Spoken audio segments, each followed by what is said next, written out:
Hi, guys. Thanks for joining us on the Activate and Illuminate podcast with Mel. I'm your host, Mel.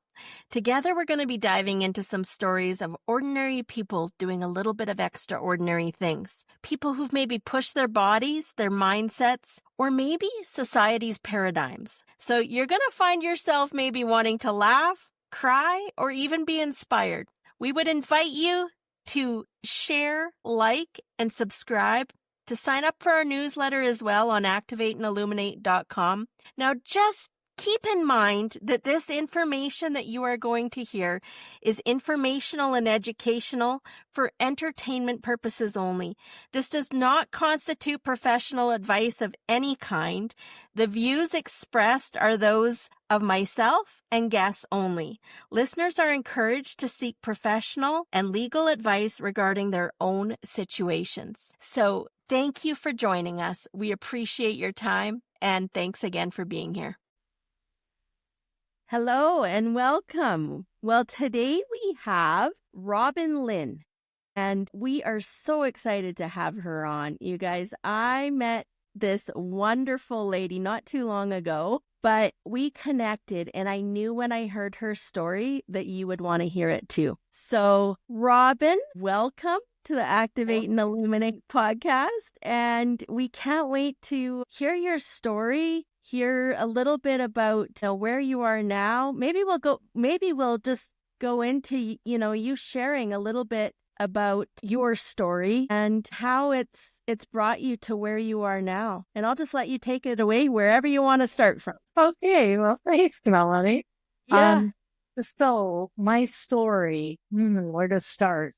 I guess my story really starts, obviously, when I was born, but we'll go fast forward a little bit. When I was 4 years old, I and my 9 siblings were taken from our home on the Six Nations Reserve near Brantford, and we were all separated, not separated entirely. Some of us went to the same foster homes, but we were sent to live in non-Indigenous foster and adoptive homes in non-Indigenous communities. So I had lost touch with many of my siblings for many years. We weren't allowed to communicate with each other.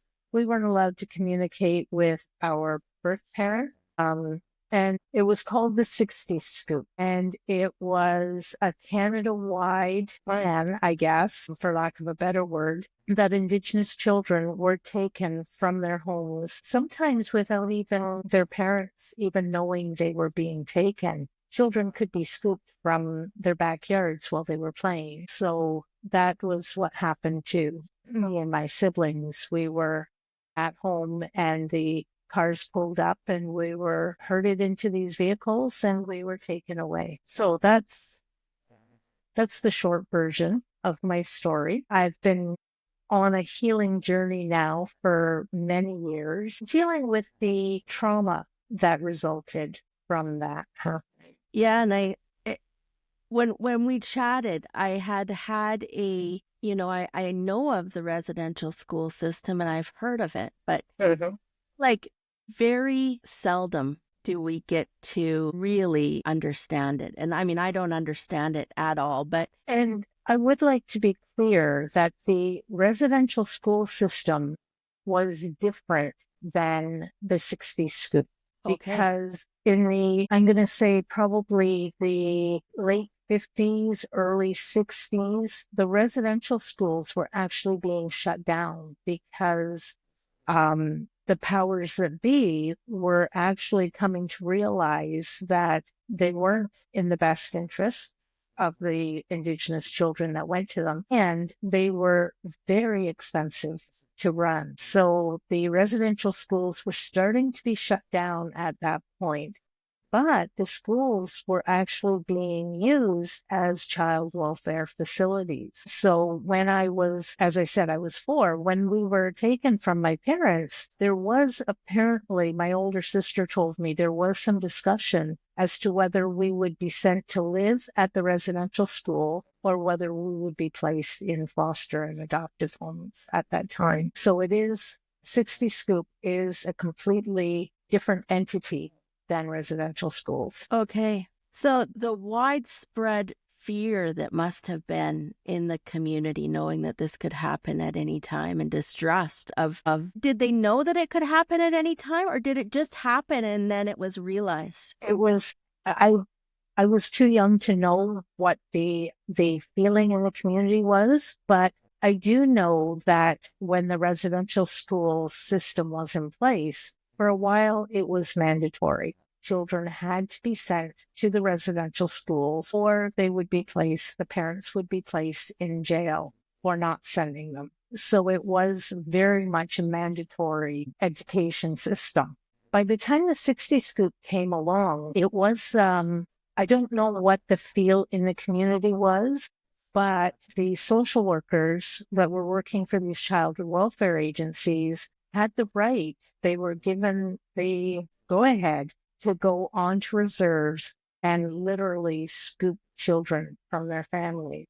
And, some of these children were taken from their mother's breast. Some of them were taken right at the hospital. Some of them were taken, as I said, children playing in their backyard, and they were just taken. And it was a terrible time in Canadian history following the residential school, because these children were being taken in record numbers. And unfortunately, the provinces were being paid by the federal government for each child that was in their care. So it was a good incentive to have a lot of Indigenous children in their care. So if you look back, what do you think the reason for this was? It was I feel it was a twofold reason. When children were sent to the residential schools, they were raised in an institutional setting. They weren't shown any role models, what it was like to be a mother, what it was like to be a father, what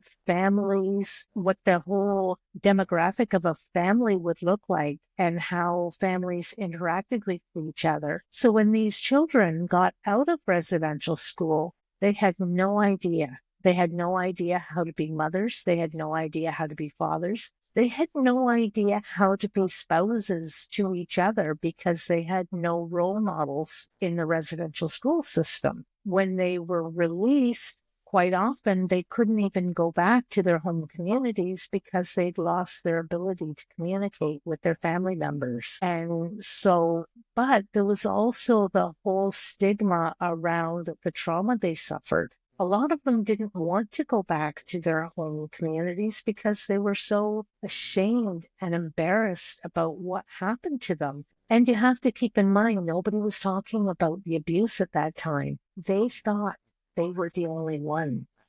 So they, some of them knew that the priests or that even the nuns were sexually abusing classmates, but I don't believe that they knew the extent to which it was happening. And so there was a lot of stigma. There was a lot of shame about what happened to them. They didn't want to go home and face their families with that.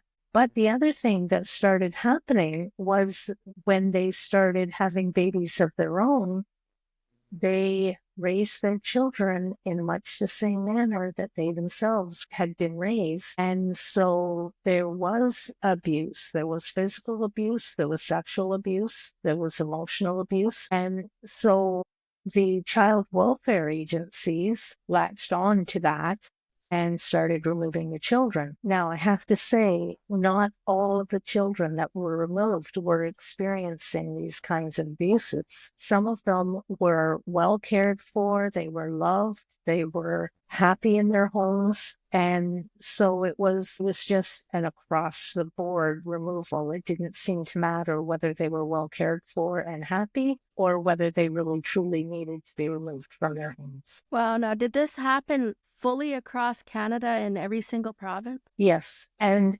the sad part was that a lot of times they didn't keep any records. It was happening at such a rate that they didn't keep records of who the children were, where they were from, where they were sent, to what nation they belonged. And a lot of these children actually got sold across the border. They were sent to live in England, in Africa, like they were sent all over the world. Slaves. But yeah, And unfortunately, some of these children will never be able to find their way home again because of the lack of records that were kept. Wow. Like, I mean, you and I both live in Canada. I mean, we've known these things. I have friends who have, parents that have grown up in the residential system. And you hear about the atrocities and you hear about the trauma, and I'm sure we don't hear about it, most of it. But I don't feel like the average person in Canada has a grasp of what has happened. And I mean, there's so many, social issues that have come out of this. And it's easy to see, like, it's easy to pinpoint things that are wrong or things that could be better. But I don't think I have a grasp of what has happened. And unfortunately, it's not something that's being taught in our school system.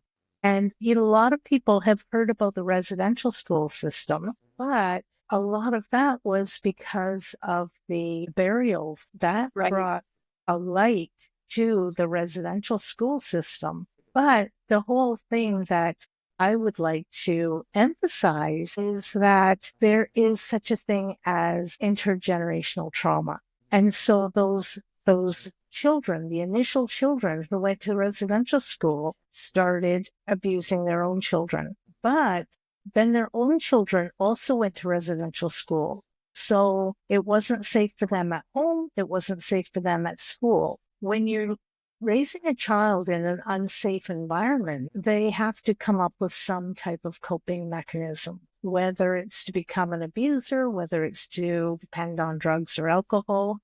But now these children who have now become adults are raising children again in the same manner in which they were raised. So it's just an ongoing cycle. It aggravates me when I hear people say, well, that happened a long time ago. Can't you people just get over it? Well, the last residential school closed in Canada in 1996, which really wasn't that long ago. But the trauma continues. Just because the school closed doesn't mean all of a sudden, boom, that trauma went away. The trauma is still alive and well in Indigenous communities. And so we are still dealing with the aftermath of the residential school system and now of the 60s Scoop. And it's almost like, it almost accelerates in energy. Even though it's stopped, the energetic signature of it is just compounding. Well, exactly. Yeah. And that's what the intergenerational trauma is all about, because until the issue is dealt with and dealt with in a healthy manner, it's going to perpetuate itself. And so I have spent the past 30 plus years learning about the history of Indigenous peoples. I've been learning about our culture and our ceremonies and our traditions so that I can help stop, because the healing that I do for myself reverberates. It goes back through my mother, my grandmothers, my great grandmother, and on and on and on. But it also goes forward. So I'm healing for my daughter, and I'm healing for my granddaughters, and I'm healing for their children and their children and their children. And that's why I'm doing it, because I want to be able to say that I was able to heal. And healing is an ongoing process. It's never, ever really finished, but I work at it, and I work at it maybe not every day, but pretty close. Pretty close. Oh, well, I have a question in my head. I've got so many places we could go with this. First of all, the family that you went into, tell us about them. So I was a foster child. I was never adopted. And there is a difference, because when a family takes in a foster child, they will get a monthly check from the government to help to support that child. When a family adopts a child and there is no money, there is, like, you are adopting that child, you're making that child your own. And so you are solely responsible for raising that child and supporting that child and, all of its financial needs.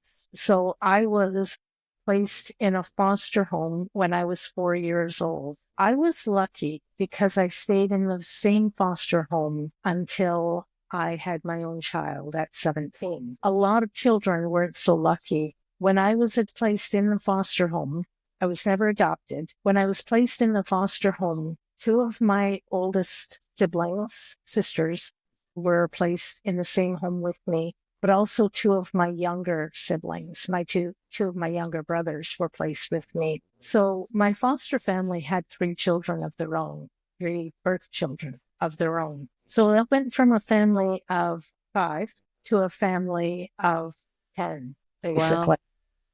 And my foster mother was addicted to, I believe it was morphine. She had been badly burned and she was addicted to morphine. And she found that trying to raise, 5 extra children was just too much. So my two younger brothers had to be placed in a different foster home. And then they were placed in a different foster home and a different foster home until they were finally adopted. And the foster family that I moved in with, there was always a feeling of us versus them in my mind. And I never ever felt like I truly belonged to that couple as, a loving family member.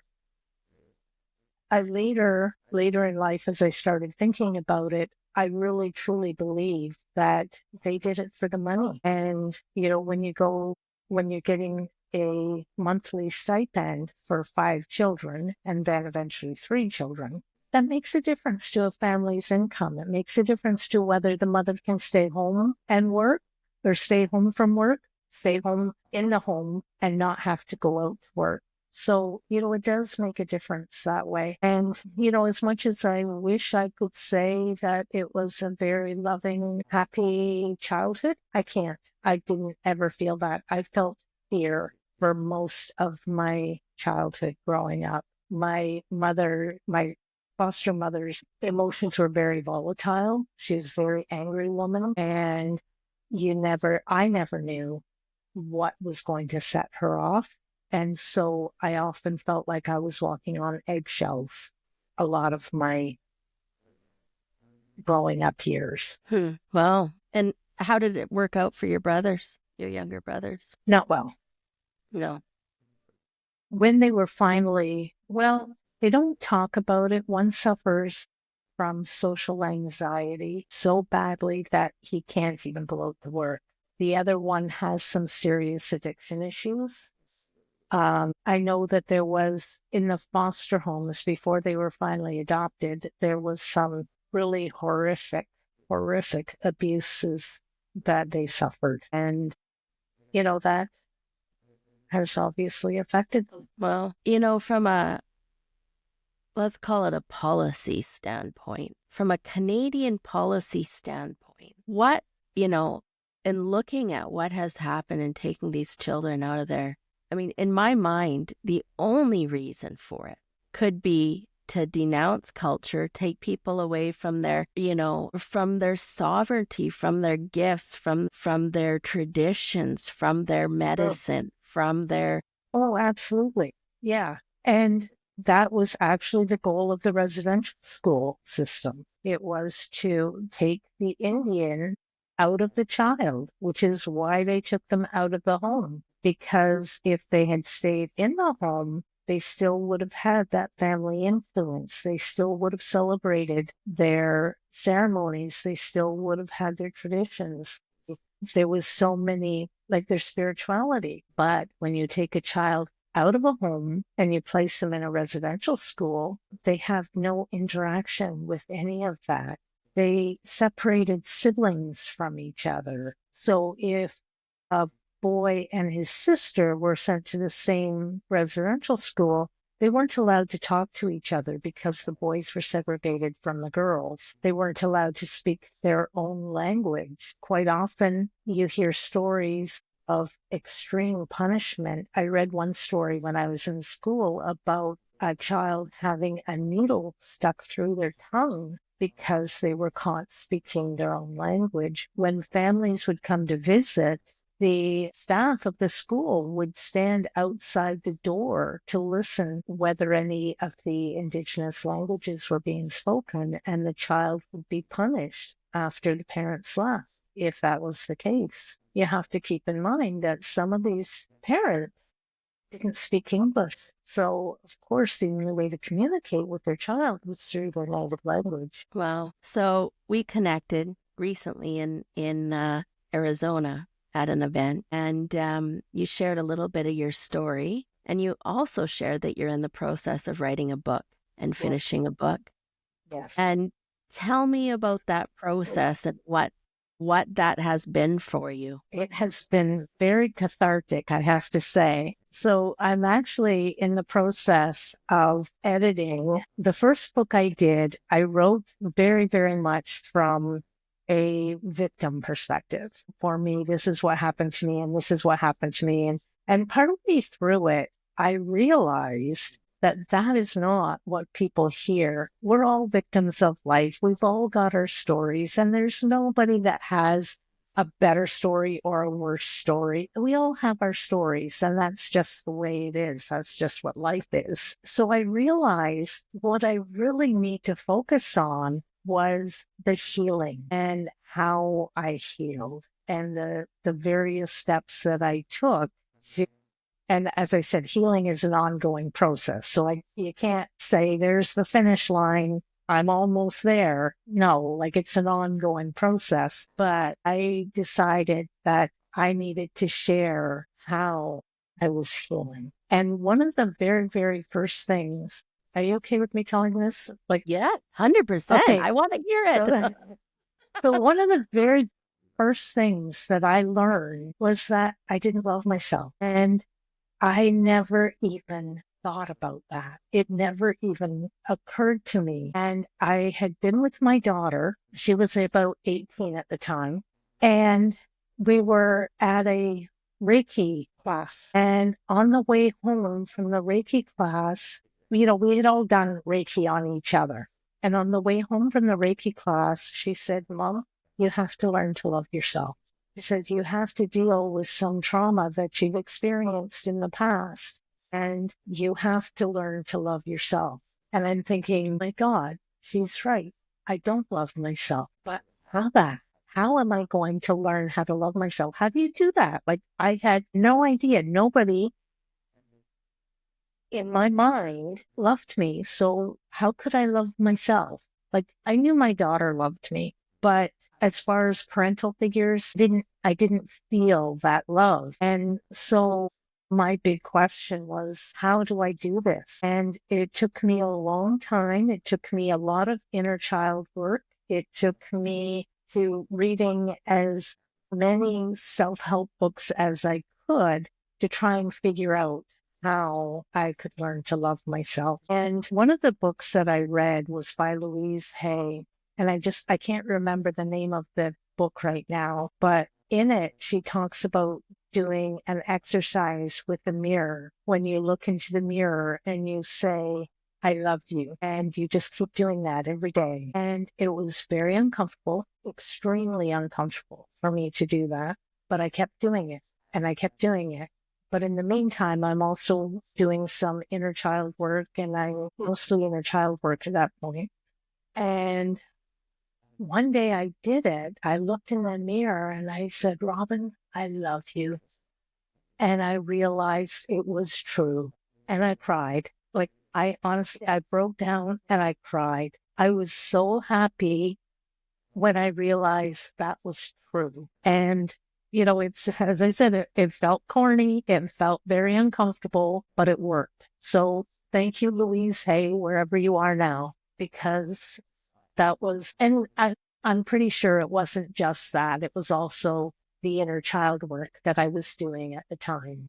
But yeah, so that was the starting point of, my healing journey. And another major thing that I feel is important to say was that I had to connect with my culture. I had to somehow connect with culture, because that was also a very important point in my healing journey and learning how to just be me and discover who me was. And it was just, I did a sweat lodge. It was a bunch of beautiful, beautiful, beautiful women. And they were so open and sharing, and it gave me permission to share stuff that I hadn't shared with anybody. And so that was one thing. But I was also put out on the land. This was a wonderful experience too. I had connected with a cultural counselor, and she put me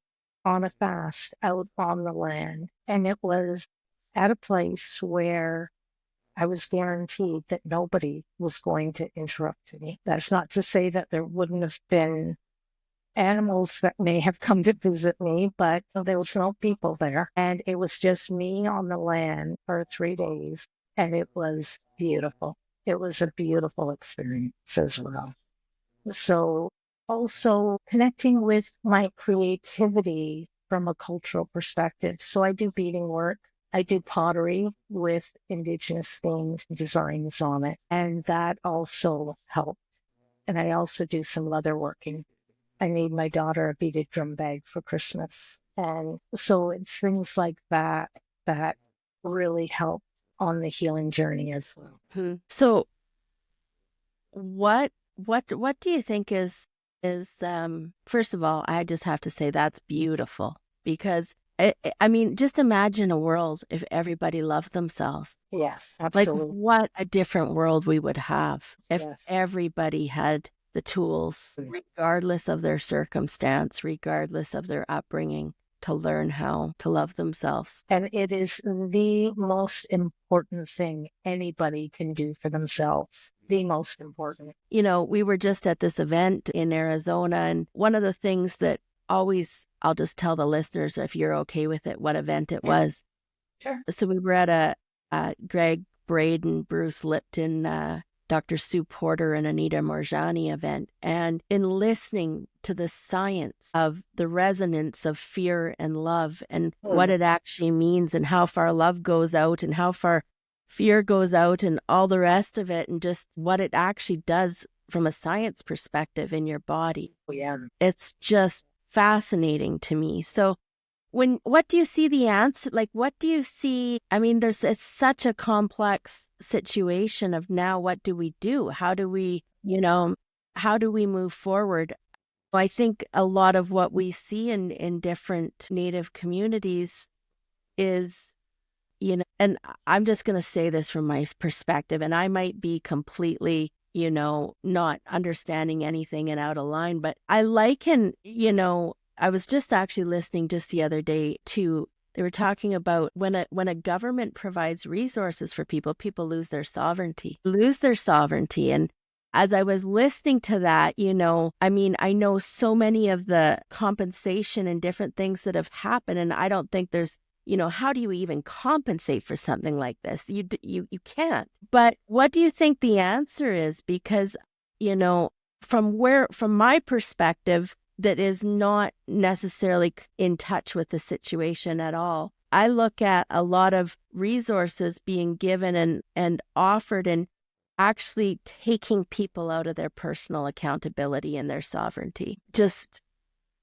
But tell me your perspective. I have to agree. When you are providing resources for anybody, of course, that takes away their sovereignty. And I think that was part of the plan of the government of Canada. Their view when this all began was that we were uncivilized, we were savages, we didn't understand anything, and they needed to look after us. And unfortunately, that's how it played out. I would like to say that to change the conversation, to change the narrative of what's happening, Canadians in general need to understand the history, the true history, not what's being taught in public schools, although it is getting better, but it needs to be the history as told from an Indigenous perspective, because history is always told from the side of the victor. And So history needs to be told from an Indigenous perspective as well as the colonizer's perspective, because one side of any story will not paint the whole picture. So having said that, the important thing is that both Indigenous and non-Indigenous people have to understand their history and the role that they played in this history. And quit blaming. Like, it needs to stop. The judgment against Indigenous peoples needs to stop. We're not getting anywhere with the narrative that's being told. Some of it outright lies. For instance, there is a common misperception that Indigenous peoples get free education. I went through 4 years of university and I paid for every cent out of my own pocket. And the reason for that is because, A, I was a mature student. I didn't have any academic background that they could look at, like any recent academic background that the funding agency could look at to see whether I was a good risk or not. So the first year, they said I had to pay for it myself, but I could apply again the second year. By the time the second year came in, the nation to which I belong implemented a 100-mile radius or 100-kilometer radius that they were willing to fund. So if you lived outside of that radius, then your chances of getting funding were reduced significantly. I had to move outside of that radius because the school that I chose to go to was outside of that radius. And they had a lot of people who were applying for the funding. There's only so much funding to go around. Not everybody is going to be eligible for it. So it wasn't just me that had to pay for my own schooling. There are other Indigenous people who have to pay for their own schooling as well. So, a lot of people assume that we are getting a free ride on our education. Not true. Another one is we don't pay taxes. Again, not true. I pay taxes. Like, I don't live on reserve. If you live on reserve, different story. But the reserve right now, even if I wanted to, if I were single and I wanted to move down to the reserve, I couldn't because there's no place for me to move. The reserve is at capacity. They don't have any space. There's families, 2-3 generations of families living in a house that was meant for one family. Capacity on reserves is really stretched to the limit right now. So there's so many things. I would like to say, though, that there are many, many, many nations across Canada that are developing their own economic policies and governance.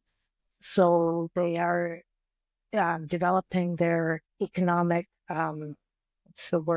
development corporation. So they are looking at ways to have funding coming to them that doesn't rely on government funding. So, and many, many, many nations across Canada are doing that.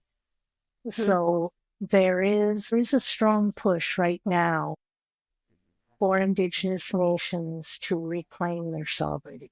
Is there any type of working together by the different bands? Like, do they collaborate and work together and, access things in, as a collective, or is it all individual and up to each individual band? That's a good question. So I belong to the Six Nations of the Grand River. Six Nations. It's actually six nations. We are viewed as one band or one nation, but really there's six of us that live on the Six Nations reserve together. I don't know the situation across Canada. I believe there are nations that are working together to achieve various goals, but I can't really speak to that because I really don't know. I do know that in my nation, it is very, very much divided even within the nation, because you've got traditional band count or traditional council, And then you've got elected band council, and they seem to always be at odds with one another. And that makes me so sad, because we were never, ever meant to live like that. We were never meant to be fighting each other. We were meant to live together, to support one another, to live in unity. And I could say that for all of humanity, that's how we were meant to live. We weren't ever meant to have an us versus them mentality. And unfortunately, that is exactly what we have. Yeah, on so many levels, on so many levels. I mean, just across every single, whether it's education, whether it's political, whether it's, heritage, I feel like I've on a different level than what has happened with what you're talking about with the 60s Scoop and the residential schools. But I feel like it is happening constantly, that the energy that is put into creating division in this country is much more than is being put into unity. For sure. And unfortunately, it's not this country. It's all over the world. Yeah. There's us versus them all over the world. And when it comes right down to it, we are all connected. And I can't stress this strongly enough, that what is done to one is done to the whole. And we have to really remember why we're here. We have to remember, we have to wake up to the fact that we are all connected, and we aren't meant to be fighting each other. We're meant to be loving each other. Yeah. And remember who we are. Yes. Yes, exactly. Yes. We get so caught up in this earthly realm. It's like, at the end of the day, we all die, but we don't really die. We just go on to another dimension. And, if people remember that, it doesn't really matter the little nitpicky stuff that we can get our shorts in a knot over.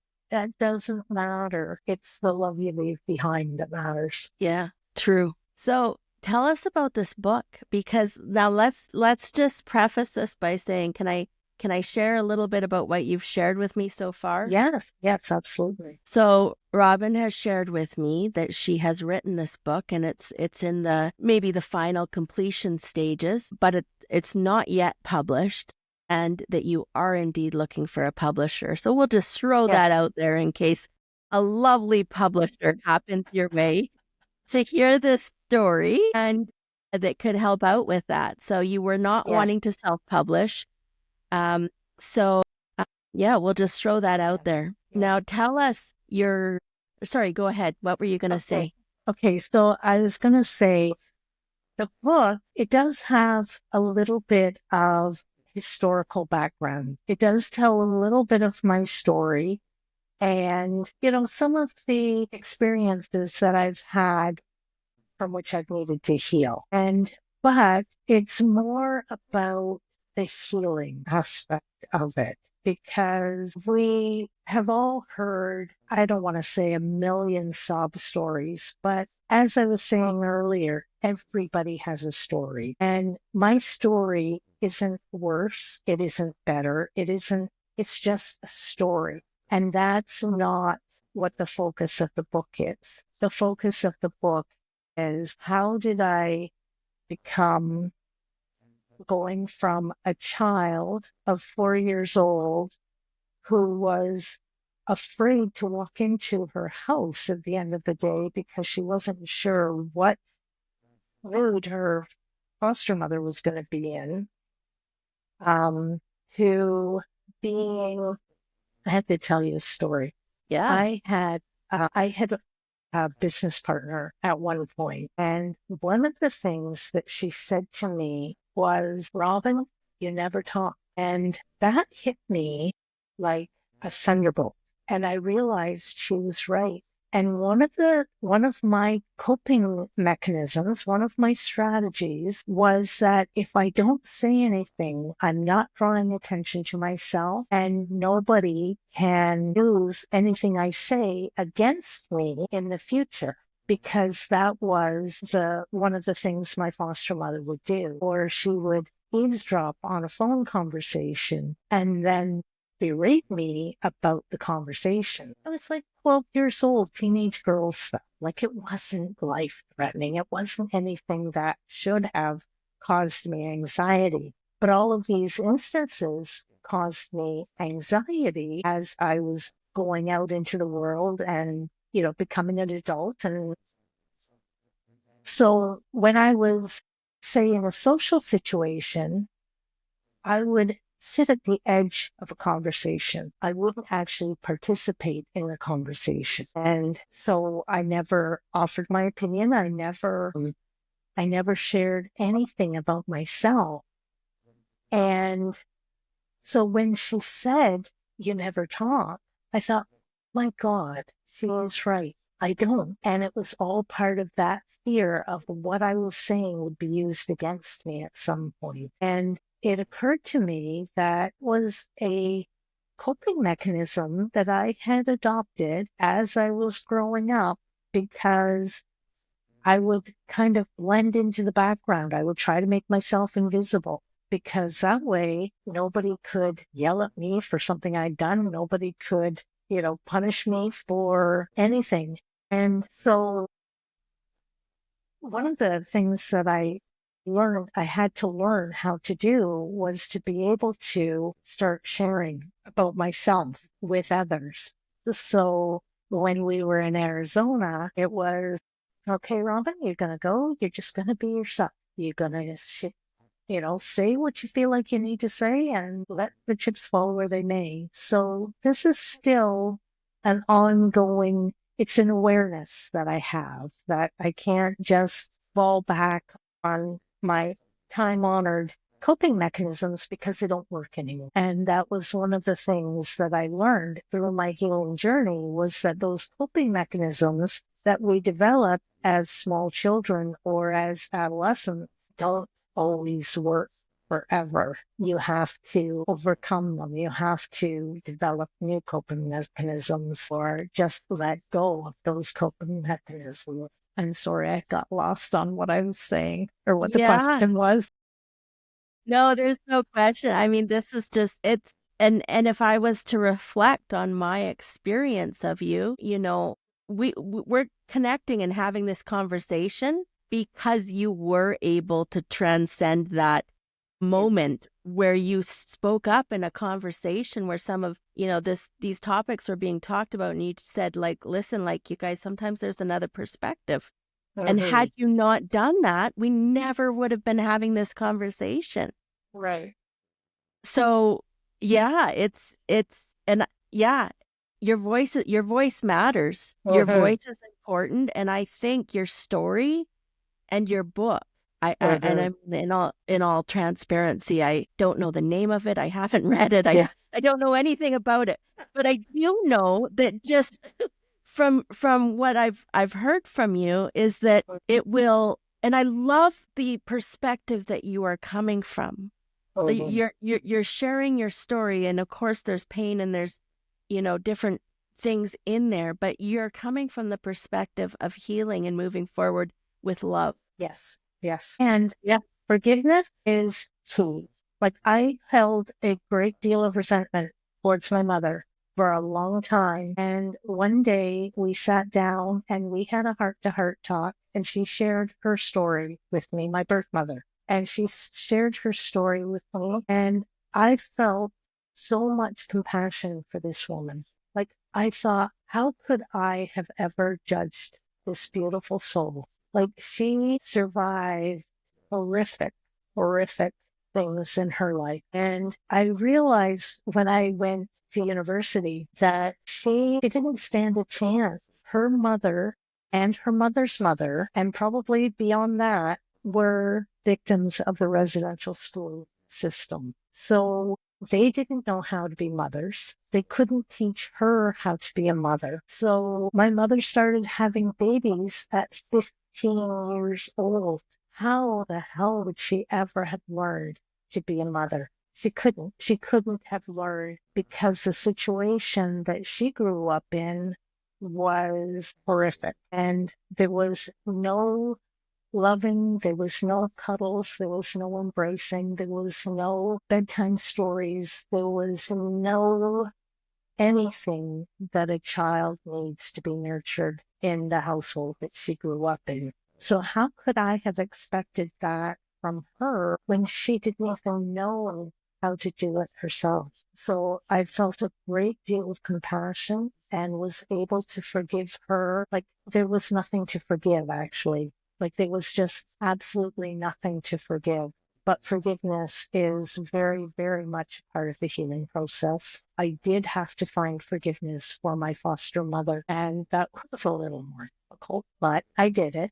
I did do that. So, those are very important lessons that I've learned. As far as the book, I don't have a title for it yet. A couple of different titles have kind of come and gone, and I'm still waiting for that one that just speaks to me, and it's putting it out to the universe. Give me a title so we can get on with this book. But yes, it is mostly finished. I would say probably about 75 to 80% finished. I did talk a lot about, not a lot, a little bit about the history of Indigenous Canada, colonization, that whole piece, because a lot of Indigenous people actually don't even know their own history. So it's not just Canadians who don't necessarily know the history. A lot of Indigenous people, because we went to the same school systems that you guys went to, and it wasn't taught. So there's a little bit about that. But mostly my focus is on the healing aspect of my journey so far. So aside looking in the mirror and telling yourself to love yourself, what would you suggest to people in the community that are looking for tools or resources from a traditional perspective to delve into I would say connecting with my culture was very important. It was a very important aspect of my healing. And it doesn't have to be going to ceremony necessarily, because I found that on the reserve, those ceremonies feel very closed off to me. Like they don't feel welcoming and open. And there are communities that have welcomed their 60s Scoop survivors back with open arms. My community has not done that. They have not provided any resources for us. But connecting with culture through even through the arts and the crafts aspect of it makes a huge difference. Like it is very, very important probably for anybody on a healing journey, but specifically for Indigenous peoples on a healing journey. That was very important. The other thing, it's just, as I said, it's been a constant. I read a lot, and I believe that we all have to remember why we came here, and we can remember. Like we all have it within us to remember why we came here, but we all chose to be here at this time in history, and it wasn't to suffer. It was not to suffer. It was to find that love and to grow from that love. And it was just, that is so, so important. Well, Robin, I can't think of a better sentence or a better concept to leave this podcast on. We all came here to remember who we are and to love ourselves. I mean, if you could sum up anything in this world, we're all struggling to do that, aren't we? We are. Yeah. And it doesn't have to be a struggle. That's what I'm saying. It's, we get so caught up in the price of groceries or the price of gas or, is it made in Canada or is it not made in Canada? Forget all of that. Just remember the love, and we're all humans, okay? This whole divide that we have, Canadians versus Americans, or Catholics versus whoever, or Black versus white. Like, it's so ridiculous, these dualities, that it doesn't, at the end of the day, make any difference. We are all human beings, and we are all put on this earth to love one another, to help one another, live in joy. Well, my friend, I'm going to say thank you for that, because I don't think that there is a more profound concept that we could focus on right now. So you have, sorry? I was going to say, I would like to thank you for inviting me to be on your show, because this has been wonderful. And I didn't give you a link to anything, but if people wanted to contact me, they can send me an email, Robin, or put Melanie or podcast or something that I would know that you watched this in the subject line, and I will respond. I will not respond if it's not something in that subject line that I wouldn't recognize. Yeah. Well, thank you. And for everyone listening, we will definitely have that in the show notes. You will be able to contact Robin. And I would like to say that, the instant this book is launched, we would love to, be sharing it out there with people. So thank you for sharing your story and for speaking up and for sharing your voice, because it truly matter. Thank you. Yeah. Thanks, Robin.